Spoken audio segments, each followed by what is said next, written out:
The most powerful man in Chicago had everything: fame, wealth, absolute control, until the night he fell. She was just a maid trying to help. He was dying from an illness, and everyone knew it. His brother, his men, his lawyers, they all turned their backs. But she stayed, and for that, he humiliated her. He called her nobody. He told her she was nothing. He made her feel like she didn't deserve to breathe the same air. But this 23-year-old cleaning woman did something that night that brought the most feared mafia boss in the city to his knees, with something his world had never seen before. The Kreshnik penthouse occupied the entire 47th floor of a glass tower on Lake Shore Drive, a monument to money and menace perched above a city that had long stopped asking where the fortune came from. Chicago spread below like an offering, the dark mirror of Lake Michigan, the amber grids of streetlights, the distant hum of 10 million lives that moved, in one way or another, under the invisible thumb of Sodor Kreshnik. He had built his empire the way his Albanian grandfather had built stone houses in the mountains of Gjirokastër, with hands that never trembled, with silence instead of speeches, and with the unshakable belief that a man who explains himself has already lost. By 43, Sodor controlled legitimate import businesses, 3 construction firms, a chain of high-end restaurants in the Gold Coast, and, beneath all of it, like a second skeleton, an intricate network of loan enforcement, territory agreements, and quiet violence that kept half the city's underworld in careful orbit around his name. He was not the kind of man you saw in movies. There were no gold chains, no shouting, no performative rage. Sodor Kreshnik was tall, lean, with the kind of face that looked carved from cold marble, high cheekbones, dark eyes set deep beneath a heavy brow, a jaw that seemed permanently clenched. His hair, still black but threaded now with silver at the temples, was always combed back with deliberate precision. He wore charcoal suits, never ties, and spoke in a low voice that forced people to lean in, to listen harder, to feel that whatever he said was a secret being entrusted to them. People feared him not because he was loud, but because he was exact. He remembered everything. He forgave nothing, and when someone crossed him, they didn't disappear in a hail of gunfire. They simply faded. Their businesses withered. Their partners stopped returning calls. Their loans were called in. It was a kind of social suffocation, slower than a bullet and far more terrifying because it left a man alive, but hollowed out. This was the man that February found coughing into a silk handkerchief at 3 a.m, his breath rattling in his chest like something broken inside a machine. It had started as nothing, a tightness behind his ribs after a meeting at the restaurant, a headache that wouldn't leave. He had ignored it, the way he ignored all weakness, the way his father had taught him to ignore a wound until the fight was over. But this was no wound he could stitch or wrap. This was something cellular, something that had crept in through the invisible architecture of his body and begun dismantling him from the inside. By the 3rd day, Sodor could not stand without the room tilting. His skin burned, his muscles ached as though they had been beaten. He moved through the penthouse like a ghost of himself, gripping walls, gripping countertops, refusing to sit down, because sitting down meant admitting that his legs had failed him. On the 4th day, his temperature reached 103.7. On the 5th day, it climbed to 104.2, and Sodor Kreshnik, the man who had once sat through a 6-hour negotiation with a bullet fragment in his shoulder, collapsed against the bathroom wall and could not get up. He lay there for 11 minutes before anyone found him. It was the maid. Her name was Elidi Morselli, and she had been cleaning the Kreshnik penthouse for 7 months. She was 23, Moroccan-born, raised in Casablanca until she was 14, then brought to the United States by an aunt who had married a Tunisian mechanic in Bridgeport. Elidi had grown up between languages, Darija at home, French at school, English on the streets of Chicago's South Side, and had learned early that being multilingual in America meant being useful in ways that rarely led to respect. She was small, 5'3", with dark, curly hair she kept pinned back under a white headband, wide brown eyes that held a kind of permanent alertness, and hands that were always moving, folding, scrubbing, arranging, fixing. She wore the standard uniform the staffing agency required: black pants, white blouse, flat shoes, no jewelry, no perfume, no personality. That was the point. Domestic workers in homes like this were supposed to be furniture that moved. They were supposed to clean the glass and never look through it. They were supposed to hear conversations and immediately forget them. They were supposed to exist in the periphery of wealthy lives, close enough to serve, but far enough to never matter. Elodie understood this. She had understood it since her first week, when Soder's younger brother, Drayton Kreshnik, 38, sharp-faced, always smiling in a way that never reached his eyes, had walked past her in the hallway and said to the man beside him, in Albanian, assuming she couldn't understand, "At least this one knows how to disappear." She did know how to disappear. She had been disappearing her entire life, but she also noticed things. She noticed that Soder never ate breakfast before 10. She noticed that he drank his coffee black, but added a single cube of sugar when he thought no one was watching, as though sweetness were a private vice. She noticed that the books on his nightstand were not decorative. They were red, dog-eared, underlined. Dostoevsky, Ismail Kadare, Marcus Aurelius. She noticed that he kept a photograph in his top desk drawer, a woman with kind eyes, standing in front of a stone wall covered in grapevines. His mother, she guessed. Dead, she assumed. The frame was old. The glass was scratched but spotless, which meant he held it often. She noticed that despite the enormous penthouse, despite the rotating staff and the armed men who stood in the lobby like statues, Soder Kreshnik lived alone. There was no wife, no partner. No children's laughter echoing off the marble floors. There was just a man, his silence, and the empire that silence had built. And now that man was on the bathroom floor, drenched in sweat, his breath coming in shallow, ragged pulls, his eyes glassy with fever, and the first thing he said when he saw her standing in the doorway was, "Get out." Not a request, an order, even flat on his back, even with his body betraying him in every possible way. Soder Kreshnik could make two words sound like a threat. Elodie froze. Her hand was still on the doorframe. The bucket of cleaning supplies sat at her feet. She could smell the fever on him, that metallic, sour smell that sick bodies produce when they're burning through themselves. "Mr. Kreshnik, you need—" I said, "Get out." His voice cracked on the last word. He turned his face away from her, toward the wall, as though if he couldn't see her, she wasn't there, as though her witnessing this moment was worse than the illness itself. She left. She stood in the hallway for a full minute, her heart hammering, her mind racing through the practical calculations that had governed her entire life. If she called someone, who would come? If she reported this, would she lose her job? If she did nothing, and he died on that bathroom floor, what would happen to her? She went to the kitchen. She boiled water. She soaked a clean towel. She found the thermometer in the first aid kit that someone had stocked and clearly never opened. She poured a glass of water and added a pinch of salt, the way her grandmother in Casablanca had done for fevers. Not medicine, but something, a gesture, a beginning. She went back to the bathroom. He was still on the floor. His eyes were closed. His shirt was soaked through. For a moment, she thought he was unconscious, and something twisted in her chest. Not affection, not yet, but that human thing, that reflex that makes you reach for a person who is falling even if they've never reached for you. "I told you," he began. "I know what you told me," she said, and her voice surprised her. It was steady. It was not asking permission. "And I heard you, but I'm not leaving you on this floor." His eyes opened, dark, furious, and beneath the fury, something she had never seen in them before: fear. "I don't need your charity," he said. "It's not charity," she said. "It's my job to keep this house in order, and you being dead in the bathroom is not orderly." Something shifted in his expression, not softness.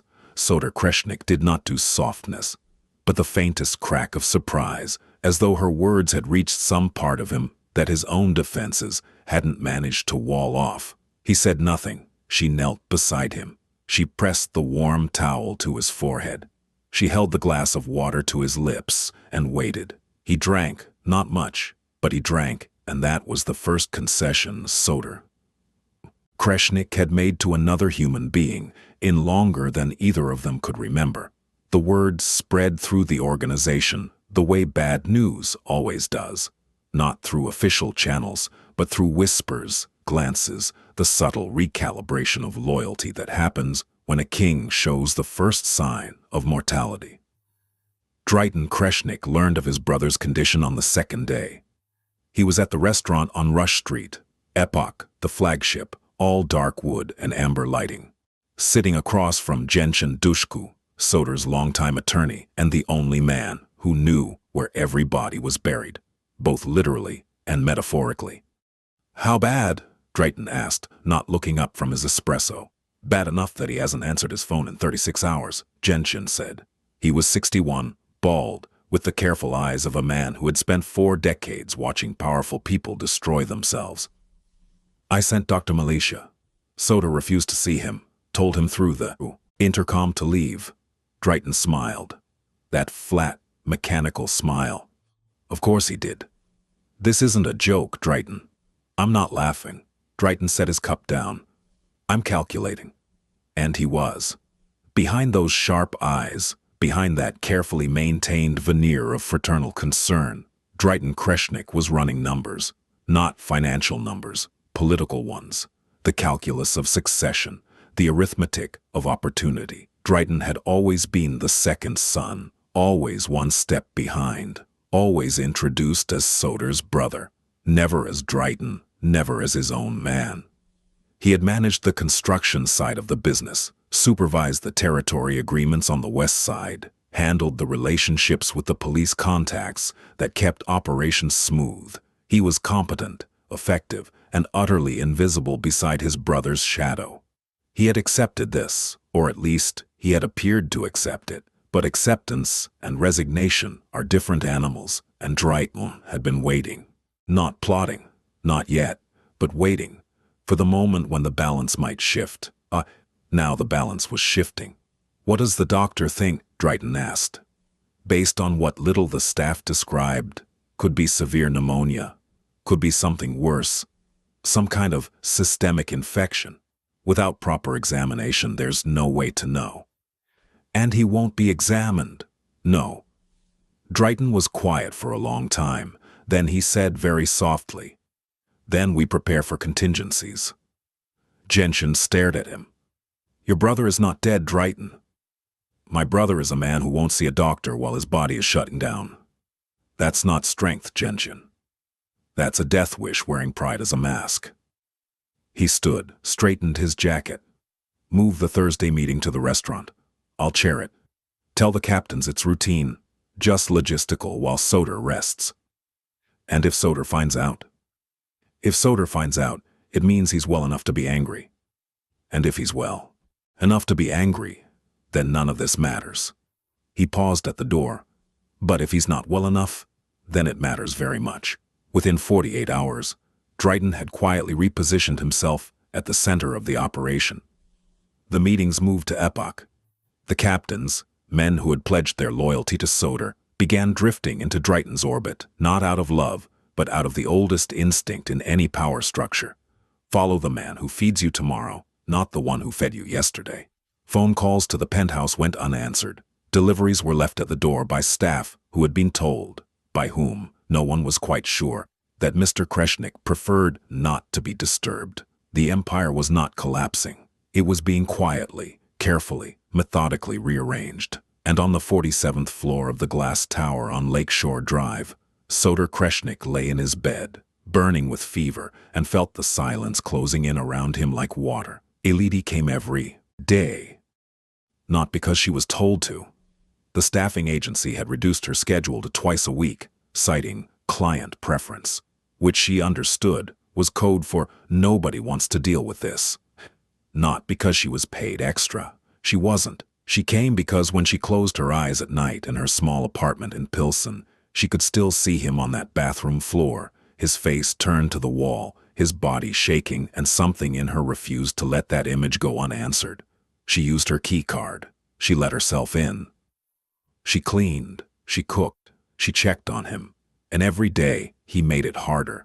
On the 6th day, she brought him soup, a simple harira, the way her mother used to make it, thick with lentils and tomato and cumin.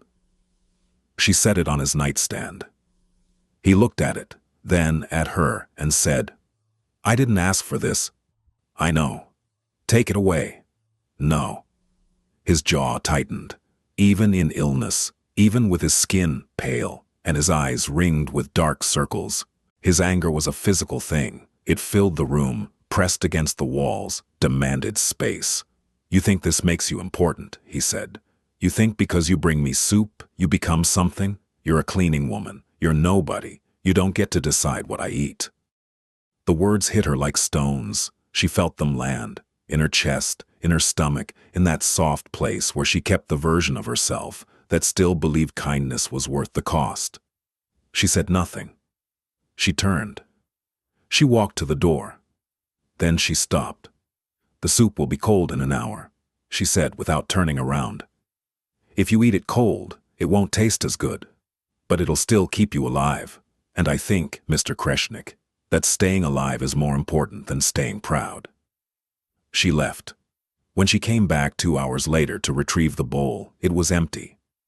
Neither of them mentioned it. On the 7th day, his fever spiked again. She found him sitting on the edge of his bed, gripping the mattress with white-knuckled hands, his body rocking slightly back and forth. A motion she recognized because she had seen her aunt do the same thing during a kidney infection, that involuntary swaying of a body, trying to manage pain it cannot process. "Mr. Kreshnik," she said from the doorway. He didn't look up. "What?" "Your temperature. Let me check." "No." She walked in anyway. She held out the thermometer. He stared at it as though it were a weapon. "I'm not a child," he said. "Then stop acting like one."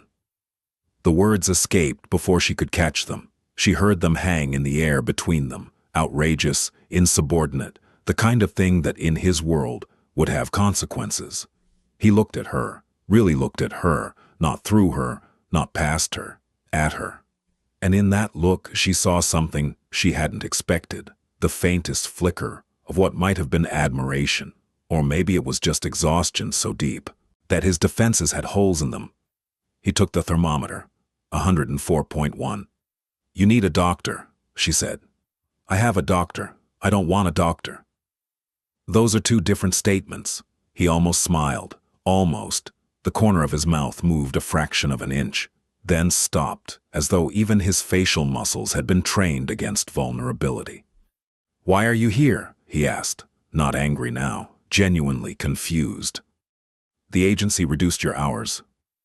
"I know that. I heard the call. You're not being paid for this." Elodie considered the question. She could have lied, could have said she was just being thorough, or that the agency had changed its mind, or any number of convenient fictions. But something about the rawness of this moment, something about this powerful man, sitting on the edge of his bed, unable to stand without swaying, made her want to answer honestly. "Because nobody else is coming," she said. "I've been here every day this week. No one has come to see you. No one has called this phone." She gestured to the landline on his nightstand. "Your brother hasn't been here. Your men haven't been here. The doctor you refused, nobody sent another one."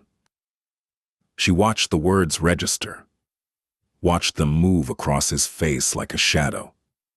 "You're alone, Mr. Kreshnik," she said. "And no one should die alone. Not even someone who tells me to get out every time I walk in." The silence that followed was the loudest thing either of them had ever heard. He lay back against the pillows. He closed his eyes. And very quietly, so quietly she almost missed it, he said, "Soder." "What?" "My name. It's Soder.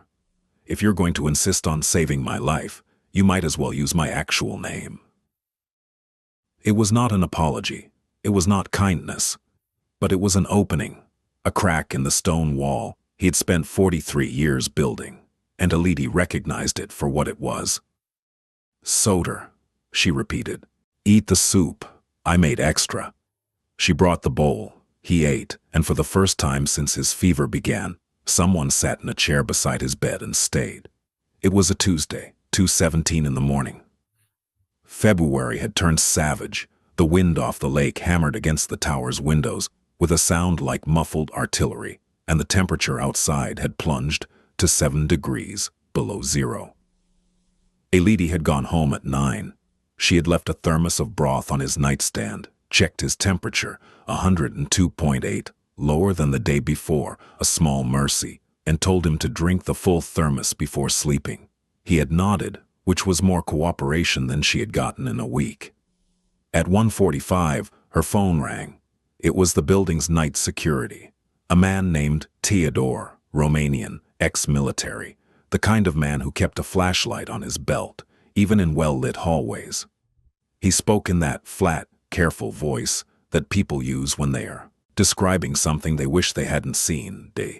Miss Morselli, I'm calling because there's been an alert from the 47th floor. The medical monitor, the one you asked us to install on the door sensor, it triggered. I went up. The front door's locked, but I can hear him through the door. He's on the floor again. I think he fell. I think it's bad. Did you call his brother? A pause.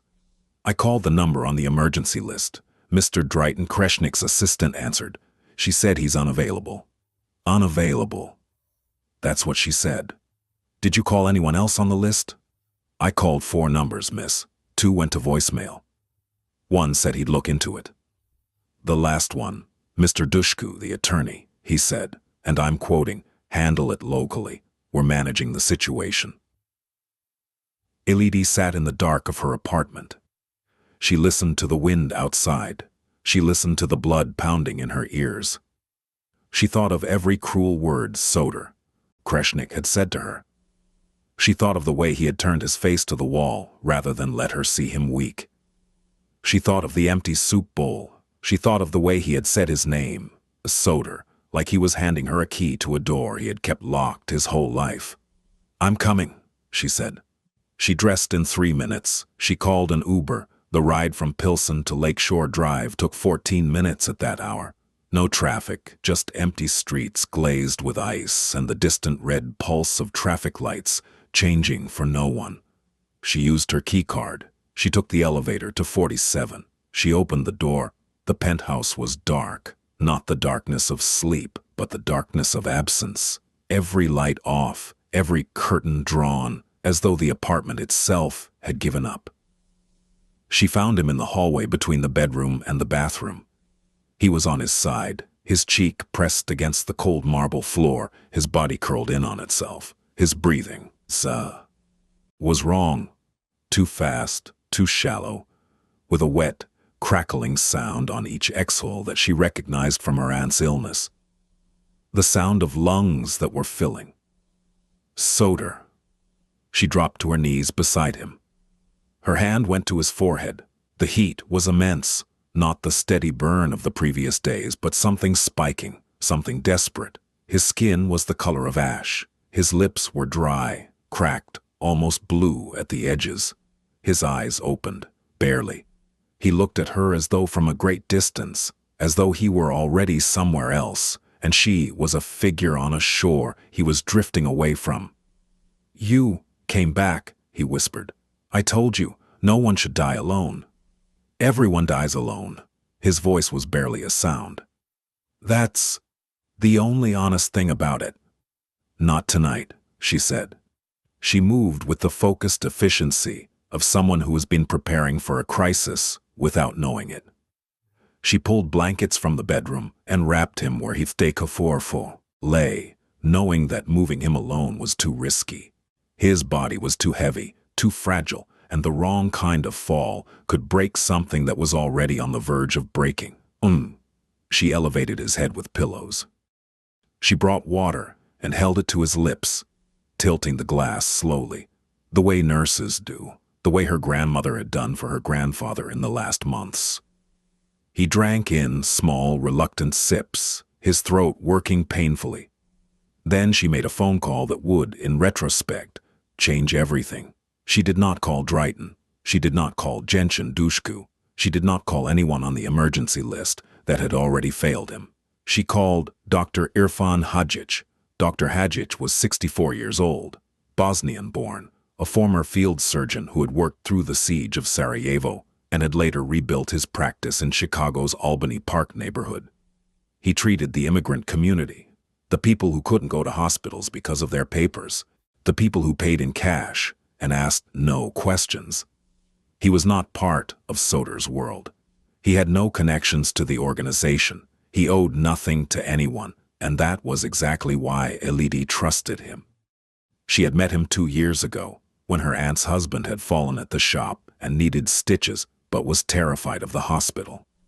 Dr. Hadjic had come at midnight, sutured the wound on the kitchen table, refused payment, and said only, "Call me if you need me again. I don't sleep much anyway."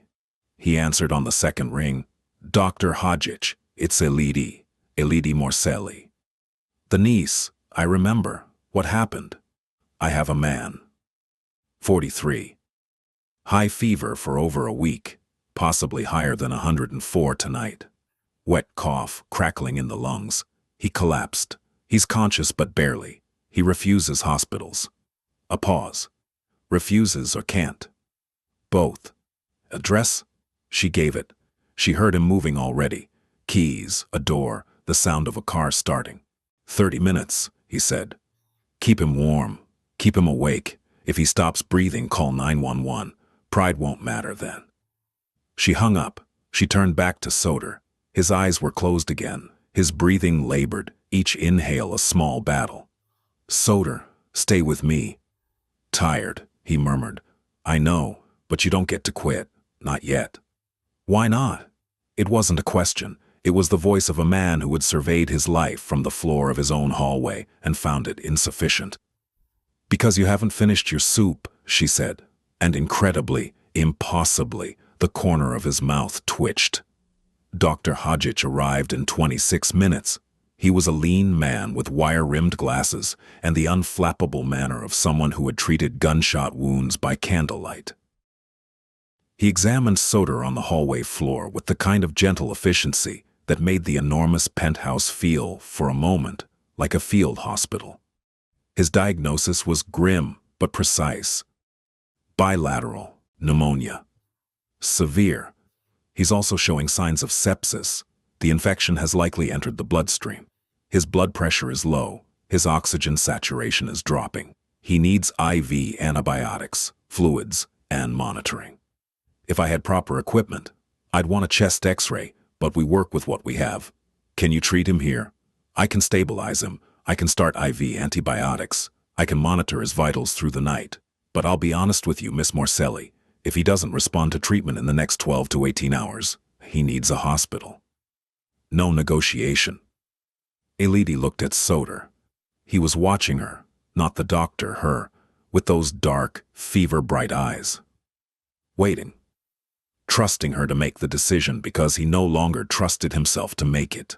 "Do it," she said. Dr. Hadjic worked for an hour. He started an IV line with practiced hands. He administered broad-spectrum antibiotics. He rigged a pulse oximeter to Soder's finger and set up a manual blood pressure cuff. He adjusted the pillows, raised the blankets, and spoke to Soder the way he spoke to all his patients, calmly, directly, without the false cheer that doctors in expensive hospitals used like anesthesia. "You are very sick," Dr. Hadjic told him, "but you are not dead, and you will not be dead tonight if you cooperate. Can you do that?" Soder looked at the old doctor, then at Elidi.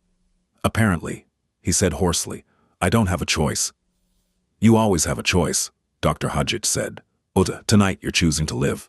That's a good choice." The doctor left at 4:30 in the morning with instructions for Elidi that covered 3 handwritten pages. Check the IV every 2 hours. Monitor his temperature every 90 minutes. Wake him if his breathing changes. Call immediately if his lips turn blue. Elidi sat in the chair beside him. The penthouse was silent except for the wind and his breathing and the slow drip of the IV. Turn to force. 5:15. Soder opened his eyes. "You should go home," he said. His voice was thin, but clearer than before. I should, she agreed, but I won't. A long silence. I was cruel to you, he said, not an apology. He didn't know how to apologize, but an acknowledgement. A man holding up a mirror and not flinching from what he saw. Yes, she said. You were. Why did you come back? She thought about it. The real answer was complicated, a tangle of empathy and stubbornness, and something she couldn't name. Something that had to do with seeing a man who was drowning and recognizing the water because she had been in water like that before. Because cruelty is not a reason to let someone die, she said. And because I think the man who said those things to me isn't the man lying here right now. I think the man who said those things was afraid, and fear makes people say terrible things. He stared at the ceiling. The IV dripped. The wind howled. I have been afraid, he said, my entire life. I just got very good at hiding it. It was the most honest thing Soter Kreshnik had ever said to another human being. And he said it to a cleaning woman who was sitting in a chair in his hallway at 5 in the morning, holding a glass of water she had warmed with her own hands. Elodie said nothing. She didn't need to. She simply refilled the glass, held it out, and waited. He drank. The antibiotics worked, not immediately. Nothing in real medicine is immediate. But by the 3rd day, after Dr. Hadjich's intervention, Soter's fever dropped to 101. By the 5th day, it was 99.4. By the 7th day, the crackling in his lungs had quieted. His color had returned, and he could sit up in bed without the room spinning. Dr. Hadjich came every other day. He was pleased, but cautious. The body recovers, he said, packing his bag after the 4th visit. But so must the mind. He's been, under tremendous physical stress. He'll be weak for weeks. He needs rest. Real rest. He doesn't know how to rest, Elodie said. Then teach him. Teaching Soter Kreshnik to rest was like teaching a storm to whisper. He fought recovery with the same ferocity he had fought everything in his life, as though recuperation were an enemy to be dominated, rather than a process to be trusted. On the 1st day he could stand. He insisted on walking to his study. He made it halfway down the hall before his legs buckled. Elodie caught him, or rather, she braced herself against the wall and let him lean into her, her small frame somehow absorbing the weight of a man nearly a foot taller, holding him upright with a stubbornness that matched his own. Don't, he said through gritted teeth. Don't tell me to go back to bed. I wasn't going to. I was going to suggest the study can wait, and that the living room sofa is closer. You can sit there and look at the lake and pretend you're working. He looked down at her. She was still bracing him, her hands steady on his arm, her feet planted. There was no pity in her face, no triumph, just that calm, practical intelligence that he was beginning to find more disarming than any weapon. Fine, he said. The sofa.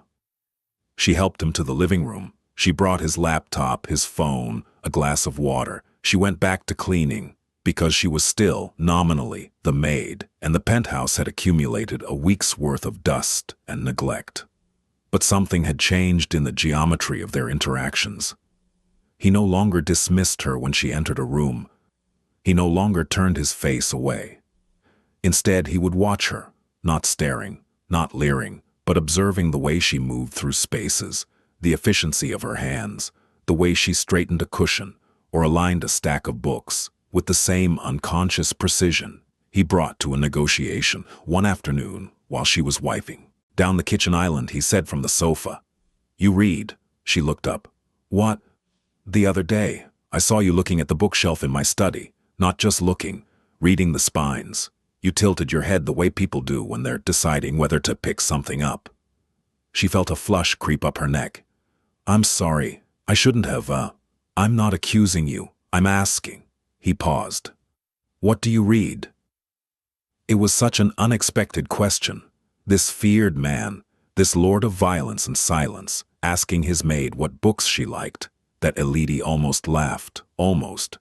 Instead she said, "Novels. Mostly French. I grew up with French literature in school. Camus. Duras. Recently I found a translation of Kadari at the library. The General of the Dead Army." Something changed in his face. A light. a recognition. "You've read Kadare?" "Just that one." It was in the international section. I didn't know who he was until I started reading, and then I couldn't stop. "He's Albanian," Soter said. "Like my family." "I know. I looked him up after." For the first time since she had known him, Soter Kreshnik looked at her with something beyond acknowledgement. It was a kind of wonder, the surprise of finding something valuable in a place where you hadn't thought to look. "There's a copy of Broken April on my shelf," he said. "Second row. You can borrow it if you want." "I want," she said. He almost smiled again.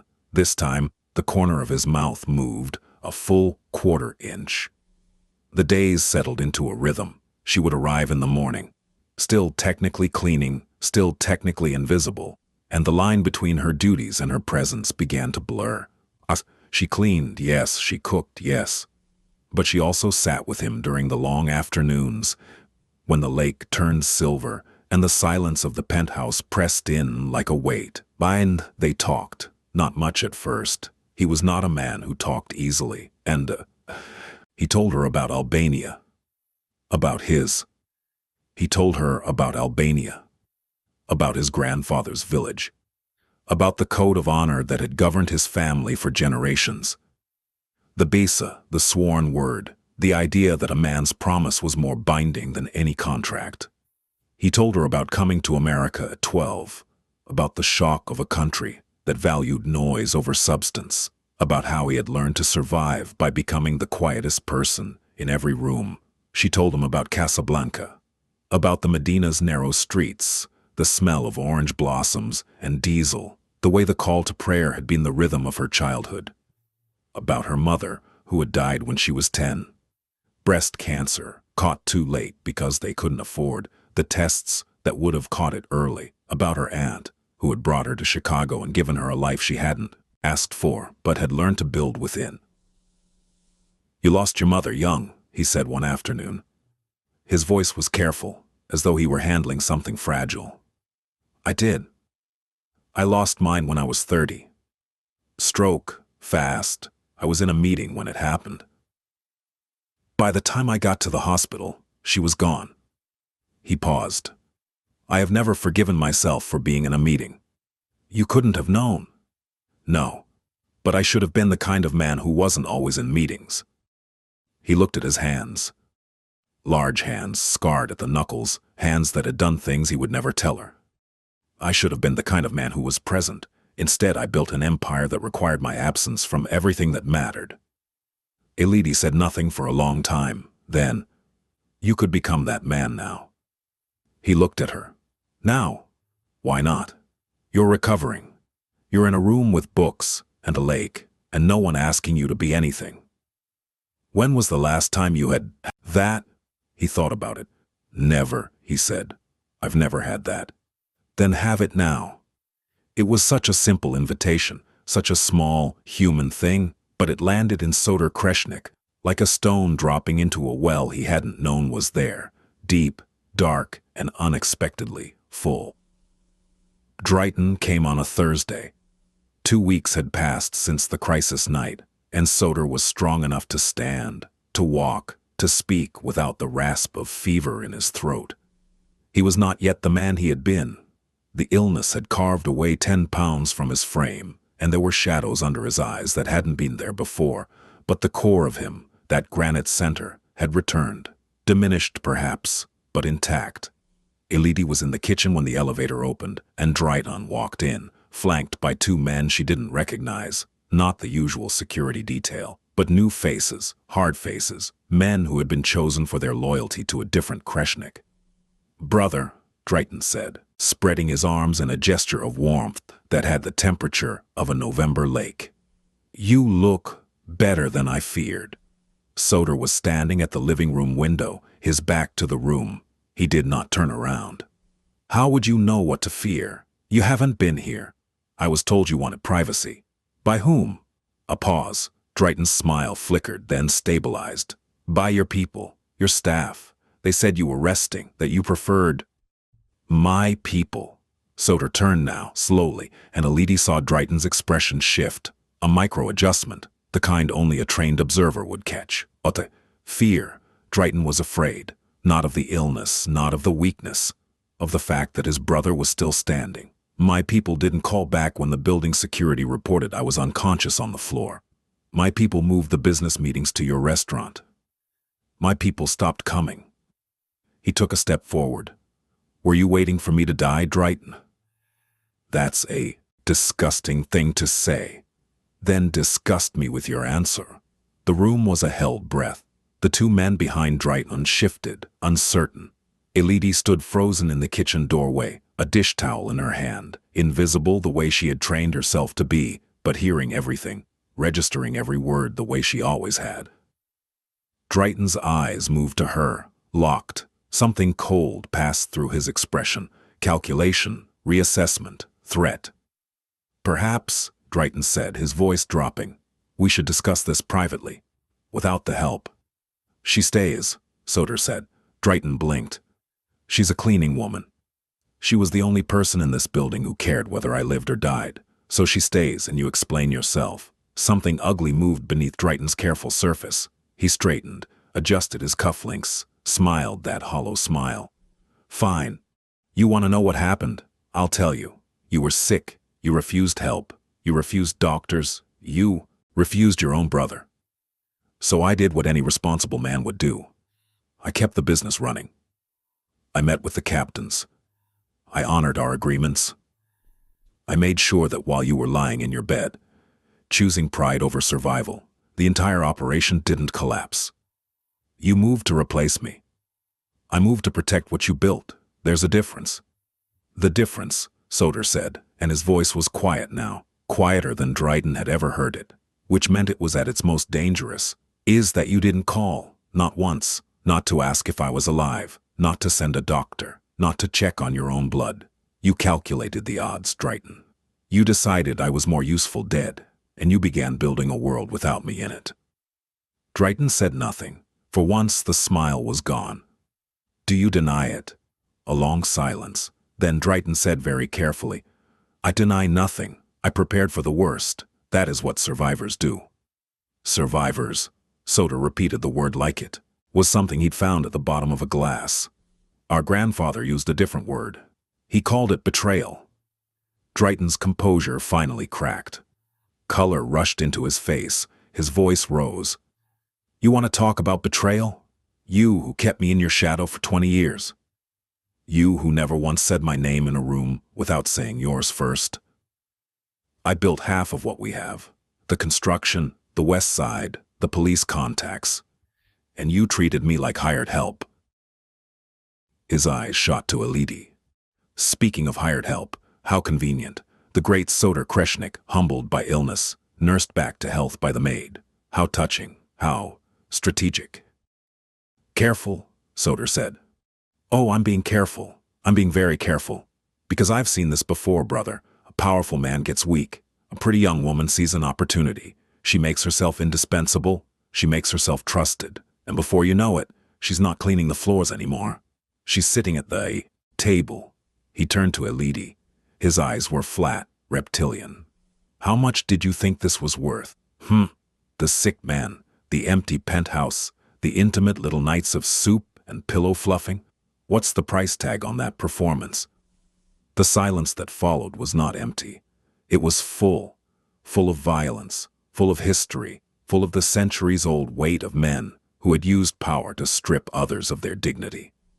Elodie felt the words like a brand. She felt them burn through the layers of composure she had built over years of being invisible, being dismissed, being tolerated but never valued. She felt her hands shake. She felt her throat close. She felt the tears press against the back of her eyes with a force that terrified her, because crying in front of this man would prove everything he was saying. She opened her mouth to speak, to defend herself, to explain, to rage. She didn't get the chance. Enough. Soder's voice filled the room like thunder fills a valley, not loud, but total, occupying every corner, leaving no space for anything else. He moved toward his brother with a slowness that was more frightening than speed, because it was controlled, deliberate, and final. You will not speak to her. You will not look at her. You will not say her name. She came to this apartment every day while I was dying. She brought a doctor when no one else would. She sat in a chair next to my bed at 3 in the morning and kept me alive with water and stubbornness and a kind of courage that you, Drayton, with all your suits and your smiles and your calculations, will never understand. He was close to his brother now, close enough to touch, close enough to break.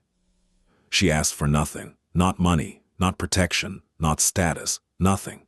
She did what she did because it was right, and if you cannot recognize that, if your mind is so poisoned by ambition that you see manipulation and mercy, then you are not the brother I thought you were. You are not even the man I hoped you could become. Drayton's face was white. The two men behind him were statues. Get out, Soder said. Take your new men with you and understand this clearly. The next time you enter this building, you will come alone. You will come respectfully, and you will come prepared to account for every decision you made while I was on that floor. Drayton left. The elevator doors closed, and the penthouse was quiet again. Soder stood at the window. His hands were trembling, from emotion, from exertion, from the sheer physical cost of confrontation when his body was still healing. He braced himself against the glass. Elodie came to him. Not rushing, not hovering, just walking to his side the way a person walks to a cliff's edge, carefully, but without fear. You didn't have to do that, she said. Yes, he said. I did. He's your brother. He was my brother. Today he showed me what he is. He paused. You showed me what you are a long time ago. I was just too proud to see it. He turned from the window. He looked at her. Really looked at her the way he had on the bathroom floor that first time, but different now, not through a haze of fever or pride. With clarity. With the clean, painful clarity of a man who had been to the edge of death and come back seeing the world as it actually was. Thank you, he said. 2 words. But from Soder Kreshnik, they carried the weight of a continent. Elodie nodded. She did not cry. She did not throw her arms around him. She did not perform gratitude or relief or any of the emotions that a lesser storyteller might have demanded of her. She simply said, You're welcome. Now sit down before you fall again. He sat.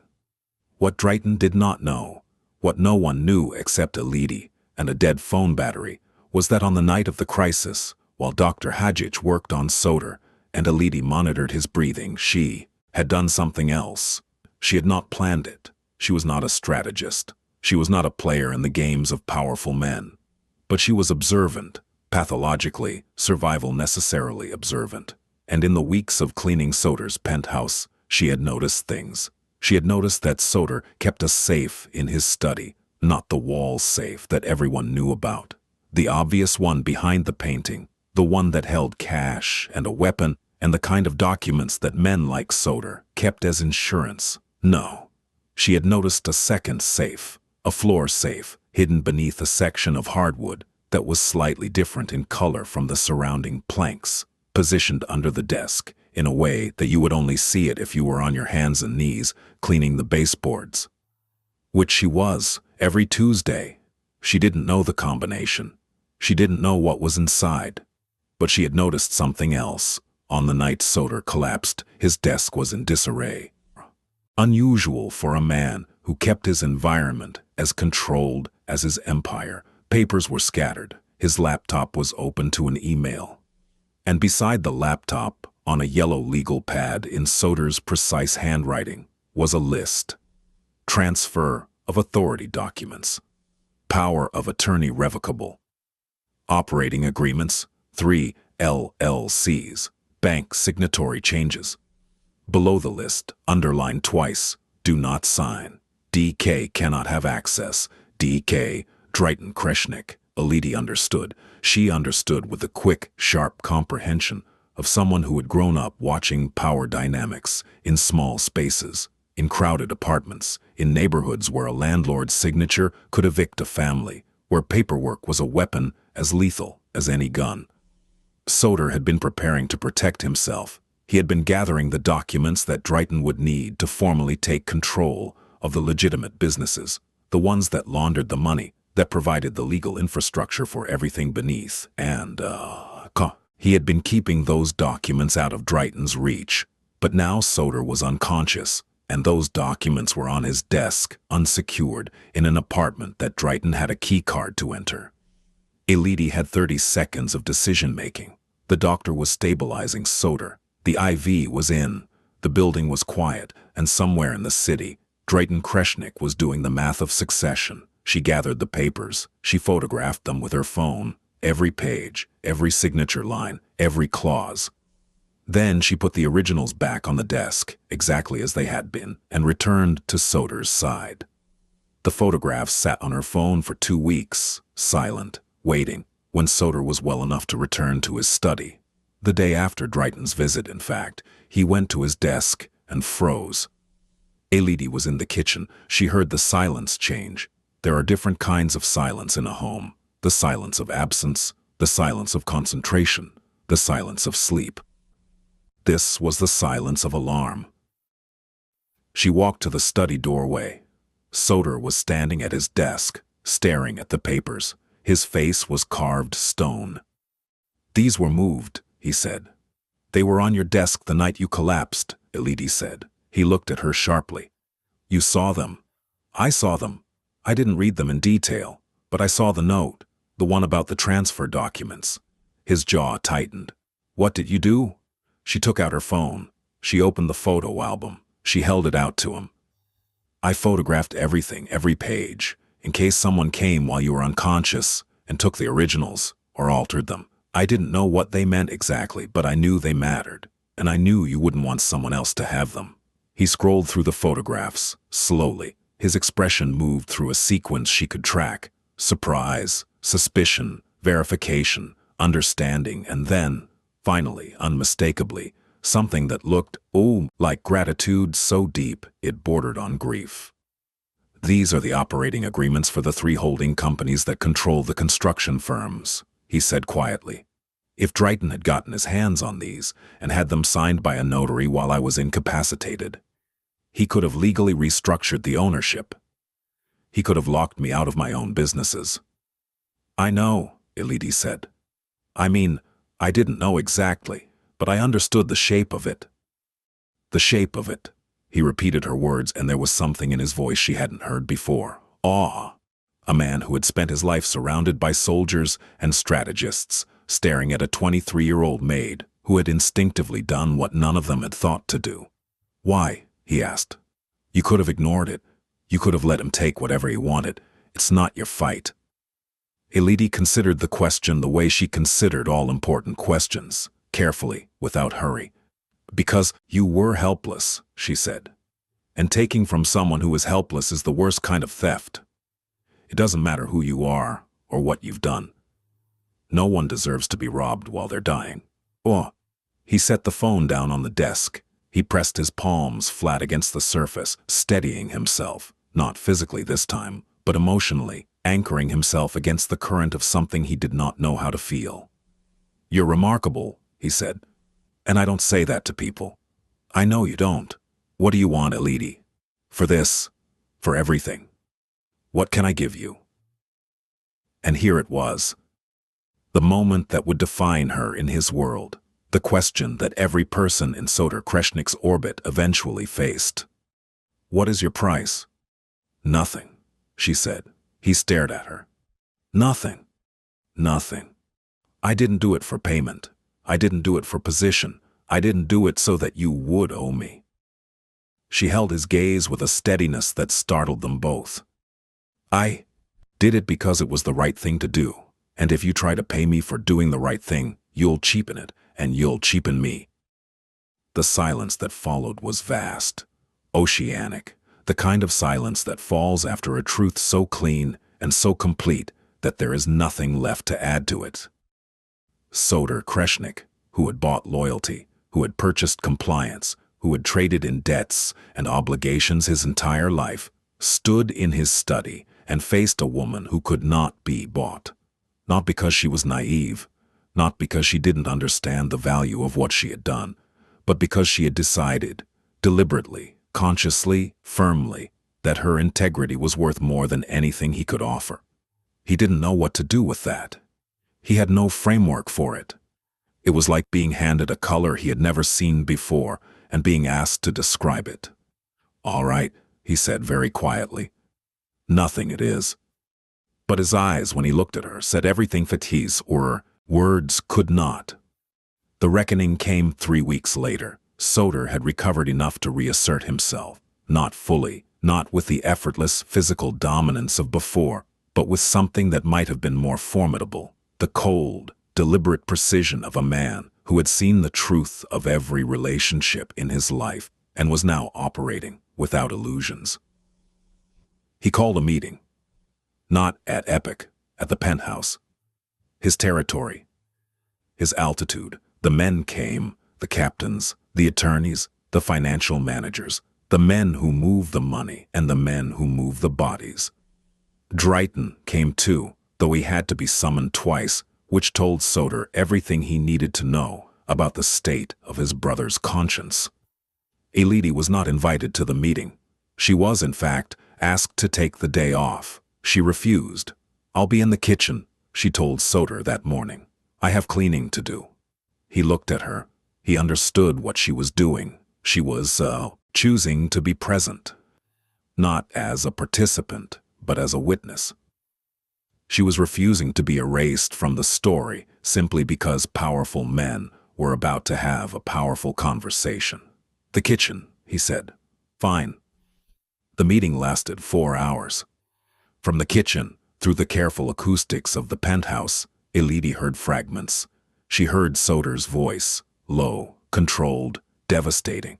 She heard him lay out the timeline, the unanswered calls, the redirected meetings, the subtle repositioning of loyalties. She heard him present evidence, not accusations, not emotions, but documents, bank transfers, meeting minutes, phone records, the cold architecture of his brother's ambition, reconstructed with forensic precision.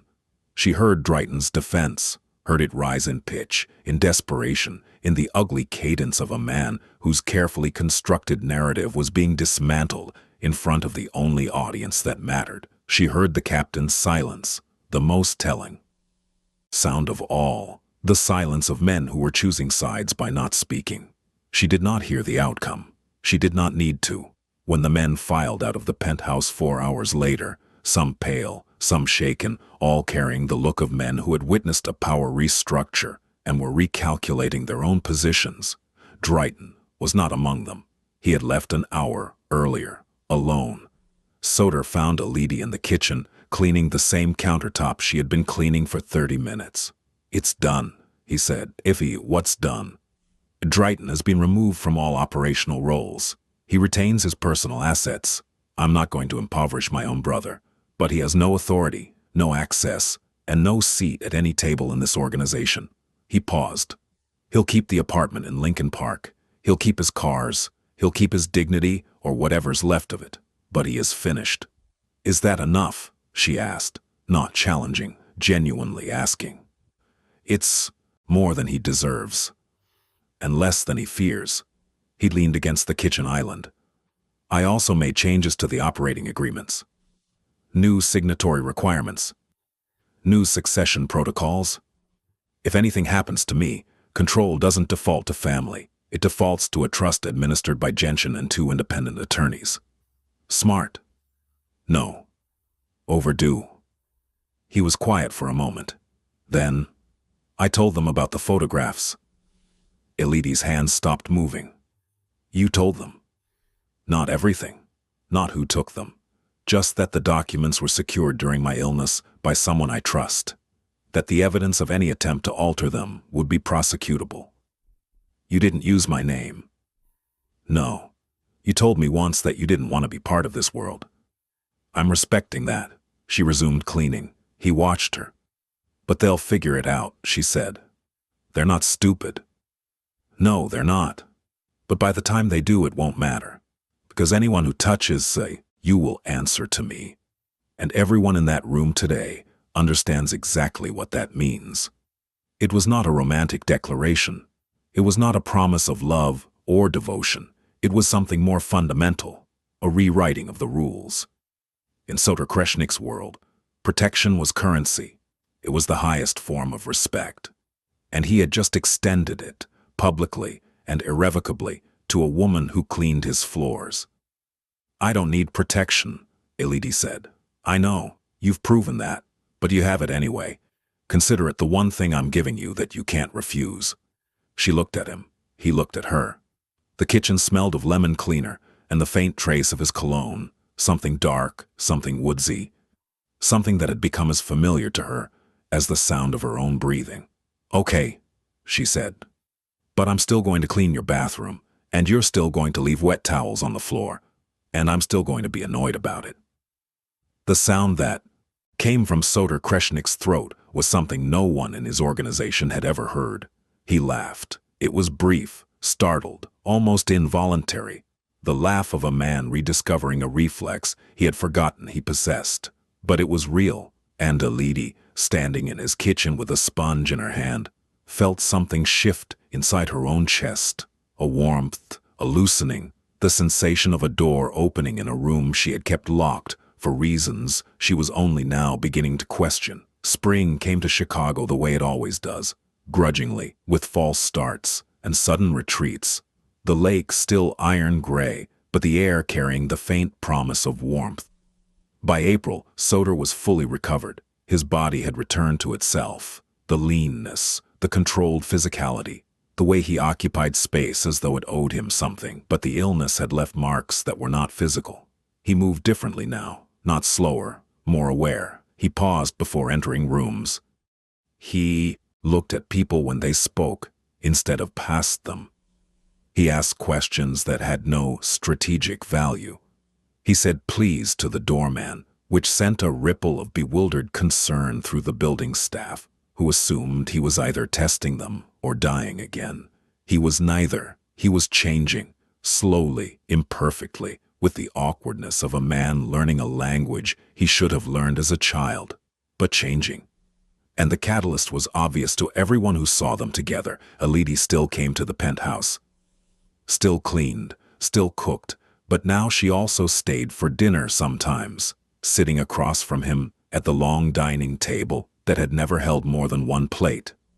They talked about books, about cities, about the strange alchemy of immigration, in how leaving one country doesn't mean arriving in another, how you can live in America for a decade and still dream in Arabic. She told him about her plans. She was saving money, slowly, methodically, with the patience of someone who understood that small amounts compound into freedom.